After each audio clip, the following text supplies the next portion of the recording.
Hello everyone, मैं हूं दीपक पंत और आप देख रहे हैं आपका अपना यूट्यूब चैनल गुरुजी उत्तराखंडी। स्टूडेंट, जैसा आप सभी को पता है कि हमने यहां पर वन दरोगा का अपना जो सेकंड बैच है वो 1 जुलाई 2020 से स्टार्ट करना है, जिसकी जो फीस है वो 250 रुपये पर मंथ है। ये 4 महीने का कोर्स होगा। इसके बारे में डिटेल में हम इस वीडियो के लास्ट में जानेंगे, तो आप इस वीडियो को पूरा देखिए। तो स्टूडेंट, आज के इस वीडियो में हम जो वन लाइनर हैं वो हम आपको यहाँ पर बताएंगे। इस आज की वीडियो में हम 35 वन लाइनरों को देखेंगे, जिसमें से आपके जो वन दरोगा का एग्जाम है उसमें से आपके कुछ क्वेश्चंस आएंगे। तो यहाँ पर सबसे पहला जो है वो है अल्फा किरणों की प्रकृति, उनका नेचर क्या होता है, पॉजिटिव होता है। अल्फा पार्टिकल्स आपने सुना होगा, alpha particles, beta particles, gamma particles. तो अल्फा क्या होते हैं, पॉजिटिव होते हैं, और जो बीटा पार्टिकल्स होते हैं वो आपके क्या होते हैं, नेगेटिव चार्ज वाले होते हैं। जबकि जो गामा आपका होता है वो गामा आपका क्या होता है, गामा आपका उदासीन होता है, उसमें कोई भी चार्ज नहीं होता है। तो ये सारी चीजें अल्फा और बीटा पार्टिकल हम पढ़ेंगे। उसके बाद जो नाभिकीय संलयन है और नाभिकीय विखंडन है, ठीक है, ये आपका क्या है, नाभिकीय संलयन से आपका हाइड्रोजन बम बनता है, जबकि नाभिकीय विखंडन से आपका क्या बनता है, परमाणु बम बनता है। जैसे अगर हम यहाँ पर देखेंगे, नाभिकीय संलयन होता है जब दो या दो से छोटे अणु मिलते हैं और एक बड़े अणु का निर्माण करते हैं, तो वो कुछ एनर्जी रिलीज करते हैं, इसको बोलते हैं नाभिकीय संलयन। दो या दो से छोटे अधिक परमाणु मिलकर जब बड़े परमाणु का निर्माण करते हैं उसे नाभिकीय संलयन बोलते हैं। ठीक इसका उल्टा क्या होता है आपका, नाभिकीय विखंडन। जब एक बड़ा टूट के दो छोटे छोटे में बनता है तब भी आपकी क्या निकलती है, एनर्जी निकलती है। यूरेनियम का एग्जाम्पल आप सबने सुना होगा।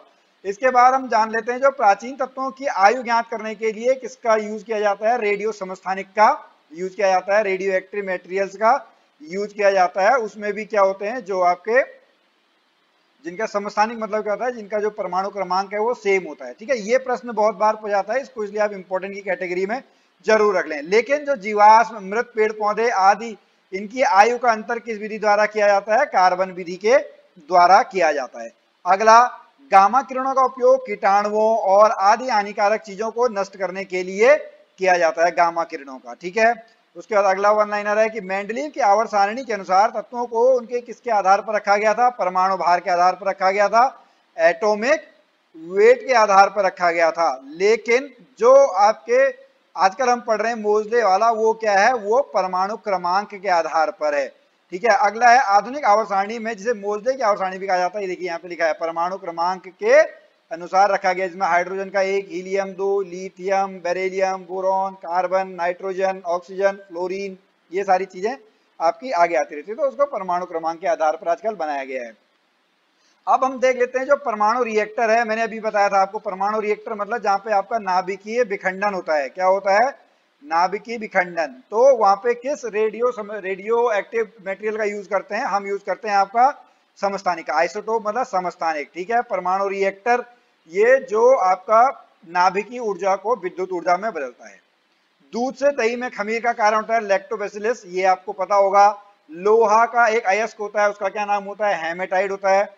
स्टेनलेस स्टील किससे बना होता है, स्टेनलेस स्टील पहले तो आपको पता होना चाहिए एक मिश्र धातु है।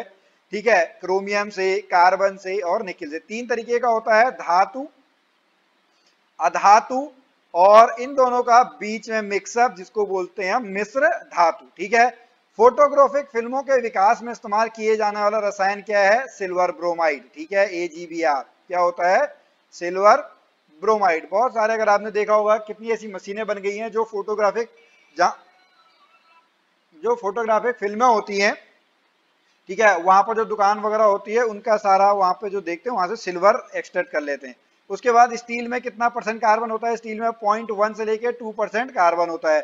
सोल्डर धातु, लीड और सोल्डर, जो सोल्डरिंग जिससे बनाते हैं वो लीड और टिन की एक मिश्र धातु होती है। अब यहाँ पर बहुत बार प्रश्न पूछा जाता है, जो भीड़ को भगाने के लिए पुलिस द्वारा आंसू गैस का इस्तेमाल किया जाता है, उसमें कौन सी गैस होती है, उसमें क्लोरीन गैस होती है। ठीक है, अगला प्रश्न है LPG, लिक्विड पेट्रोलियम गैस, इसका प्रमुख घटक क्या है, इसका प्रमुख घटक आपका ब्यूटेन है। ठीक है, आपको याद रखना है, ब्यूटेन का फॉर्मूला आपको बता सकता है C4H10। ठीक है, अब हम चलते हैं अपने अगले प्रश्न, अगले वन लाइनर की तरफ। जो वन लाइनर है वो है प्राकृतिक रबर, जो नेचुरल रबर है वो आइसोप्रोपीन का एक क्या है, पॉलीमर है। बहुलक मतलब होता है आपका पॉलीमर, क्या है वो, आइसोप्रोपीन का बहुलक है। ठीक है, नाखून, ये हमने कोशिकाएं, उत्तक, ये सारी चीजें पढ़ेंगे। तो नाखून है जिससे खुर और सींग बनते हैं, वो किसका बना होता है, कैरोटिन का। मानव रक्त का पीएच मान कितना होता है 7, वाटर का कितना होता है, सॉरी मानव रक्त का होता है 7.4, और जो पानी है वो न्यूट्रल होता है 7 से नीचे जो होते हैं वो एसिड अम्ल, और जो 7 से ऊपर होते हैं वो आपके क्या होते हैं, बेस की कैटेगरी में आते हैं। शरीर में सफेद रक्त कोशिकाओं का मुख्य कार्य रोगों के खिलाफ शरीर की रक्षा करना है। ठीक है, फूलों रहित पौधे को क्या बोला जाता है, क्रिप्टोगम्स बोला जाता है। टिटनेस को रोकने के लिए किसका इंजेक्शन लगाया जाता है, टिटनेस को रोकने के लिए एंटीटॉक्सिन का इंजेक्शन लगाया जाता है। ठीक है, रक्त को प्रभावित करने वाली एक वंशानुगत बीमारी वो क्या है, थैलीसीमिया। आत्मघाती बैग किसको बोला जाता है, लाइसोसोम, ये बायोलॉजी वाले पार्ट हैं। ठीक है, एक इलेक्ट्रॉनिक सर्किट में विद्युत प्रवाह की दशा पॉजिटिव टर्मिनल से नेगेटिव टर्मिनल की ओर की तरफ को चलते हैं।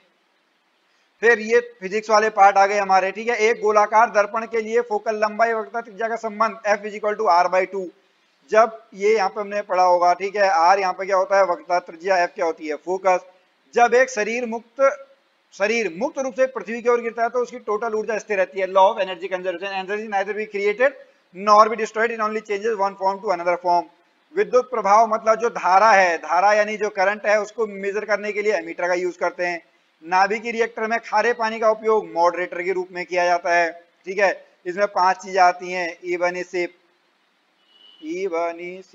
ठीक है, मतलब ई का मतलब होता है ईंधन, विमंदक, नियंत्रक, शीतलक और परिरक्षक। ठीक है, ऊर्जा की कोई किलोवाट 1 kWh जो घरों में आपका बिजली का बिल आता है। ठीक है, किलोवाट घंटा। जब वसा को सोडियम हाइड्रोक्साइड और पोटेशियम हाइड्रोक्साइड से गर्म किया जाता है तो लवण प्राप्त होता है, उसे क्या जाता है, साबुन कहा जाता है। ठीक है, प्रमुख उर्वरक यूरिया।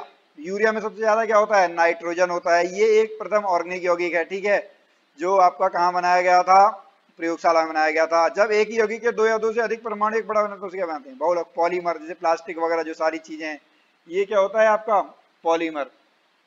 ठीक है, तो स्टूडेंट हमने यहाँ तक आपके सारे क्वेश्चंस देख लिए। अब मैं आपको बताता हूँ जो हमारा सिलेबस, जो हम आपका जो तैयारी करा रहे हैं बंद दरोगा की, वो आपका 1 जुलाई से शुरू होना है। 4 महीने का कोर्स है, जुलाई, अगस्त, सितंबर, अक्टूबर। ये हमारा बैच नंबर 2 है। बैच नंबर 1 बड़ा शानदार तरीके से चल रहा है, सभी स्टूडेंट वहां पर मेहनत कर रहे हैं। यदि आप भी मेहनत करना चाहते हैं और वाकई में बंद दरोगा बनना चाहते हैं तो आपको यह बैच ज्वाइन करना चाहिए। अगर आप खाली टाइम पास के लिए पढ़ना चाहते हो तो आपको बिल्कुल इस बैच में नहीं आना चाहिए।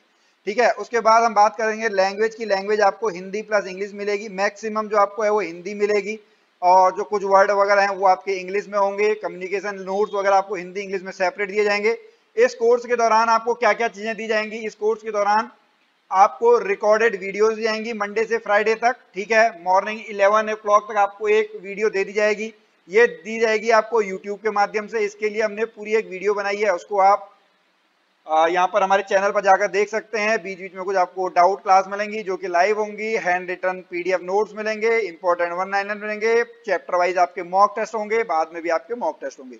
अब बात आती है फीस की। ठीक है, फीस के लिए जो लिंक है वो इंस्टामोजो का लिंक है, वो आप नीचे डिस्क्रिप्शन में देख लें। यदि आपको कहीं पे कोई प्रॉब्लम होती है तो मेरे नंबर पे 8057731729 पर आप संपर्क कर लें, मैं आपको बता दूंगा। फीस जमा करने की अंतिम तारीख है 30 जून 2020। तो आप अभी अपनी सीट जमा करिए। फीस है कितनी, 250 रुपए पर मंथ। ठीक है, 4 महीने के हिसाब से आप मान के चलिए 1000 रुपए। अगर आप किसी कोचिंग में जाएंगे तो आपको वहां पे 1 महीने का ही 1500 पड़ेगा। तो ये जो आप ऑफलाइन कोचिंग पढ़ रहे हैं, वैसे लॉकडाउन में इस टाइम पे सारा कुछ बंद है, तो आप 1000 रुपए में बंद दरोगा एग्जाम की तैयारी बड़ी जोश से कर सकते हैं। यहाँ पे आपको लिंक इंस्टामोजो का मिल जाएगा, जहाँ पे आपको अपना नाम, मेल आईडी और मोबाइल नंबर देना होगा। इसी पर हम आपसे संपर्क करेंगे। तो स्टूडेंट्स, आपको आज का यह वीडियो कैसा लगा आप हमें कमेंट बॉक्स में जरूर बताएं। यदि आपके कोई और भी कंफ्यूजन हो तो भी आप हमसे पूछ सकते हैं। मैं मिलता हूं आपसे अगली वीडियो में, तब तक के लिए जय भारत, जय उत्तराखंड।